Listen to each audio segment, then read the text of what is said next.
Ding!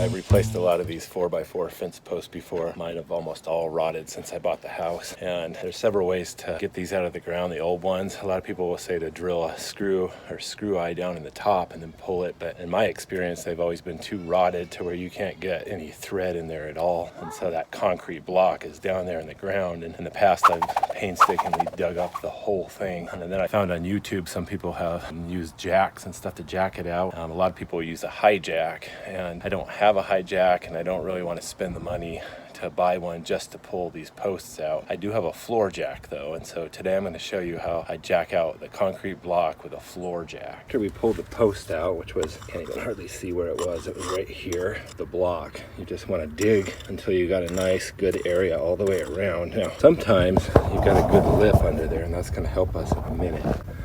Other times it's going to be trickier because the concrete doesn't have any kind of lip around. Okay, so first take the old 4x4 post or something similar.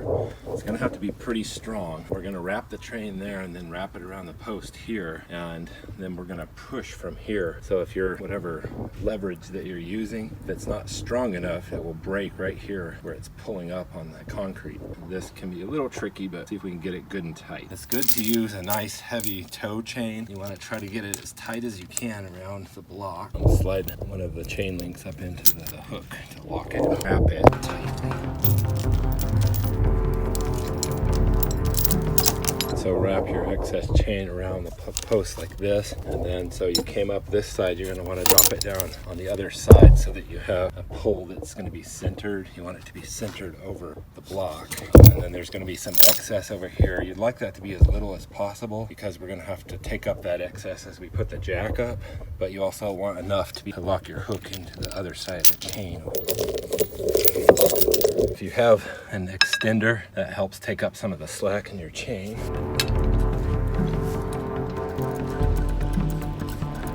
So to get enough slack in the chain over here, I had to make it a lot longer than this side, and that causes a problem when we start to push up. It pulls quicker over here, and so your whole leverage bar turns and it wants to fall off the jack. And there's probably a more professional way to do this, but I'm going to try to take up my slack. I slide a bolt through the chain like that. So far so good. I hear creaking, which means there's some real good tension. So my jack is at the height, so I'm gonna have to start over and put something under it so I can get more height. I put a rock under there, so we'll see if that gives us the height we need. We need a stronger another 4x4 there. If you're into physics, you probably knew this already, but probably we want this area right behind where it pulls to be short. Your excess wood to go out past that way. I think you have more leverage down here at the bottom.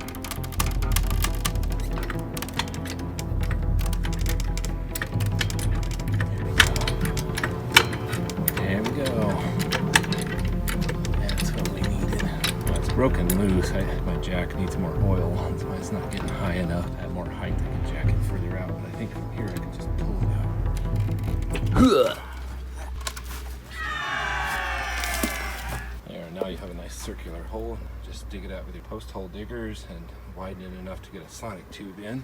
You're all set for the next post. Save money, learn stuff, do it yourself.